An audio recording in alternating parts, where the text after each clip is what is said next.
Hey there, everybody. Welcome into this edition of Extra Time. Ale, Shaka, Herc, and Seb, the Futbol America's Copa America crew here with you for Extra Time. How are we doing so far?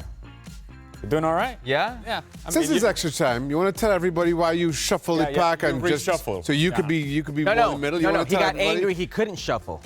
Right? He's like, nobody's seen me all the way over here. Why is the host on doesn't the catch me so well? And basically held on to that anger until today because he didn't do anything about it yesterday where that could have been addressed. Come in this morning. Slept on it, angry. Yeah. Come in. With my walk to the beach more on than top of it, so I had time to process it. You will notice I'm in a different position today than I was in Futbol Americas yesterday. I'm sure there's an explanation we can dive more there's into an explanation, later. all right. Carter asks, how much did the guys love that Ronaldo assist? Play or moment of the tournament so far, I guess if it wasn't that one. What do we think of the Ronaldo assist first? The unselfish Ronaldo assist. It was the right play. Yeah? He made the correct play. Now, I think because it's Cristiano Ronaldo, we assume that over the course of his career, it's been all about him, but he made the correct play and the correct decision. Tap in. I don't know what the big deal is. I'm more upset they didn't give him the goal. What do you mean? How many own goals we want here? We are racking up a ton of own goals right now in this tournament. What do you think? Well, the assist? Yeah. Were you surprised he made the pass? I'll be honest, I was. Yeah, that's what I think most people were expecting he was going to shoot. But to Ali's point, it's the right thing to do. So the fact that he does the right thing, we're supposed to be impressed with. Your rhetoric. Yeah. You're anti-Ronaldo. No, I'm just saying. But it's not just Seppi. I'm getting the same vibes here. Like, what? We're supposed to be impressed he made a pass? This is one of the best players in the world when he's on. Okay. I think it's So the he made a unselfish pass. nature of the He play. did the right thing. Yeah. You know. Hold on. If anybody else made that through one-on-one play and squares it, would we have an extra time question about it? I think the extra time question there may be some sarcasm behind it. Certainly Can I ask the back part of that question is there another play or moment of the tournament so far that you feel like stands out to you? We've had some incredible bangers, some late drama as well. Well, I gotta say, we've had the goal by Arda Güler was outstanding. Yeah. Yep. The volley in that goal and in that game, the first goal for Turkey in that game was also outstanding. Some of the mistakes defensively, the own goal today by Turkey, mommy. Yeah. I mean, mommy.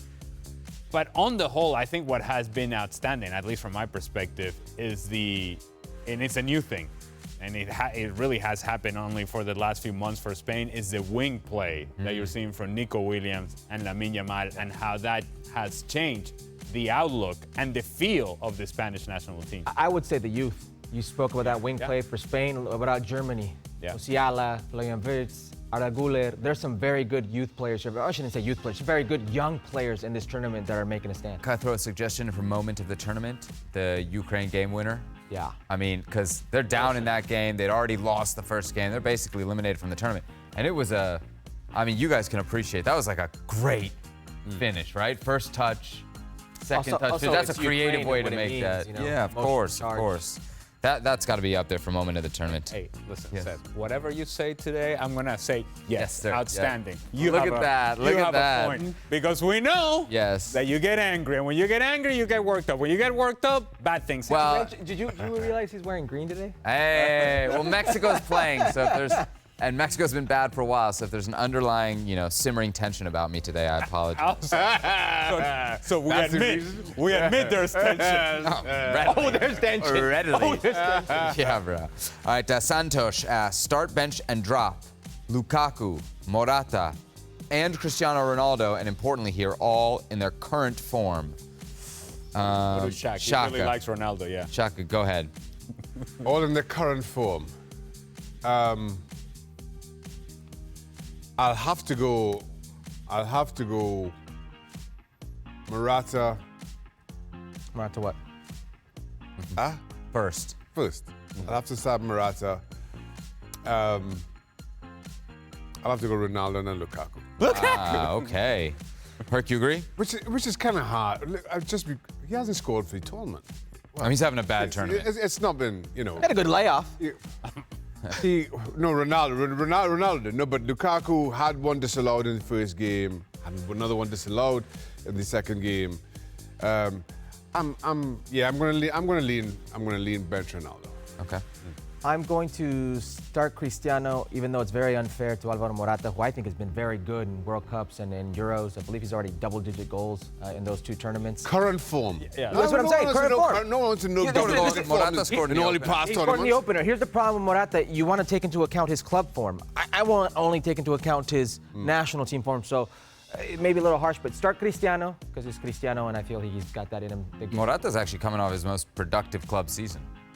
I mean, Yeah, it's not a great club season. Talk about the last, but it's the productive. last 4 or 5 months of that wasn't very good. So I will start Cristiano, then I go Morata, and I will also cut Lukaku. Listen, you mentioned the disallowed goals. How about the 2 goals he missed in the opening 6 minutes of the opener?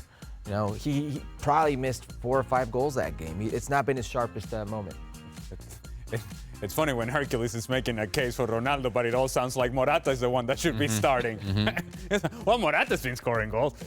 If it is on current form, I think Morata should start out of that group. But of course, if it is a Lifetime Achievement Award, there is no question that it should be Cristiano Ronaldo. I just don't think right now he gives you all the things that potentially, if Morata is scoring goals, that he can give you physically. Ronaldo, at this point, I don't think he's quite there. All right, let's upset some people. Yeah, well, they're upset already. Who is going to have the worst crash out of Euros, and why is it Dan Thomas's England? Sorry, did I say that out loud? Was that not part of the question? I blacked out. What happened there? That inner monologue. that- Yeah, man. yeah. No, Is that not a bad shout? Is it no, a bad I- shout? well, what based would on be- what we've seen so far, What would be worse for and based on expectations? What would be worse for this Germany if they crash out at quarters to Spain? You know, I mean, in to humiliating me- fashion as the host nation. That's my shout. Would be Germany, just because I see how good this Spanish team is, and they'll probably most likely meet up in quarterfinals, being the host nation, and how good everybody's feeling about Germany because of how bad they've been before. Yeah. I would say it's Germany. Host going out in the quarters would be a pretty big nightmare. What about you? Well, I think you have to think about what the expectations of the teams were coming into the tournament. If Germany were to crash out in the quarterfinals, and that's the scenario that Herculez is talking about, look, it would be disappointing, but given what they were coming into the tournament, you kind of go, well, maybe, yeah, that seems like a possibility. This is a team that has struggled in international competition. We're talking about Germany. Yeah. They have struggled in international competitions over the last few times out, and so it would be a disappointment, but I don't know it would be the biggest crash. I agree with you. England came into this tournament as one of the favorites, if not the favorite, alongside France. If they're not able to deliver on that, or if indeed they're bounced out, whether it's in the round of 16 or the quarterfinals, it would be a major disappointment and confirmation that once again, it's not coming home. Anybody other than England? Who's England's draw if they get through? Between England and France. England and France would meet in the semis. The semis. Yeah, if they both win their group. I think if both England and France get to the semis, you don't see that as well a disappointment from their fan bases. But getting to the semis, I think it's entirely achievable for both. While I think France coming into this, well, for me, were favourites without Kylian Mbappe, and you saw that against the Dutch. I just wonder if they have enough to go deep enough. And again, as favourites coming in, if they don't at least get to the final, I think that's the biggest disappointment. So right now, I'm going to lean Mbappe-less France. All right, we got to churn through these pretty quickly. So, Ale, do you think the Nico Williams, Lamine Yamal pairing on the wings could be as good as Robin and Ribéry if Barcelona signed Nico in the summer? His bio's not that much. I think it's like 50 million or something. Oh, all right, So- you got it? You got it in your back pocket? I don't got it in Barcelona. Barcelona probably don't have it. For a player like think that, you- it doesn't sound like that much. I have to be That's what honest. I'd say. You probably have more than Barcelona right now. Now, remember, I had a kid about a year and a half ago. So Well, okay, so the babysitter has it all. we're talking about all-timers in terms of wing play with Frank Ribéry and of course Ian Robben. So I think it would be too soon to say, but the potential is there. And certainly what we have seen from the both of them in this tournament, if they're playing on the same team week in, week out, that would be a scary pair to go against. Stevie's Pocket Change asks Shaka and Ale. Both of you have made recent appearances on Futbol Americas. What can you share from your experiences that might help get the others in Bristol to come on as well. If you want to come on, you've got to appease Seb. Yeah. What And a that's hard to do. That's hard to do. I had to wake up early to go pick him up and drive him here. That's right. That's right. My personal chauffeur, Herculez Gomez, comes to the hotel to pick me up. You're here at a hotel. Do they come to pick you up? No. But that's quite all right. I don't think I would want neither you nor Herculez picking me up. No. Now, when I'm in Connecticut guest hosting ESPN FC, nobody comes to pick me up. Yeah. Nobody comes to the hotel. Whoa. See, that's wrong. Didn't my Sometimes son, didn't my son Yes, take you to the that's hotel? true. Yeah, your son gave me a personal ride to the hotel After taking a defeat, a heavy defeat. Yeah. Isn't it true you called your hotel and demanded an upgrade? No, he didn't. Well, Sorry, he was I sneaky about stormed it. out of the hotel one He morning. said it'd be nice for you if you did this for me. Right. One of those. It was a Presidential classic. suite. It was a classic. Do you know who I am moment. Yeah. See, I'm a close personal friend of Shaka Hislop. I'm just telling you what I heard. It's on the internet. Jack, you're staying like right here, a block away downtown. This Yeah. man's staying in Manhattan Beach.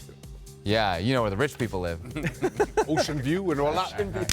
I had my breakfast. I had pancakes with a view of the ocean this morning. Yeah, see it there. See it. Strawberry pancakes, if you'd like to know. Well, if you want to bring Stephen Nicol out here, that breakfast must include shepherd's pie. Yes. Do they have that over at Bill's? They don't. Is there a cutoff to the day or the hour you can have shepherd's pie? Is it like 11? at least? Not for Stevie, no. Never. All right, Shaka Hislop's jump shot is our final question here. Shaka, I've been working on my basketball jump shot. Do you have any pointers? Make sure and keep that elbow at 90 degrees on release. It's all. Yes! Hey! Again.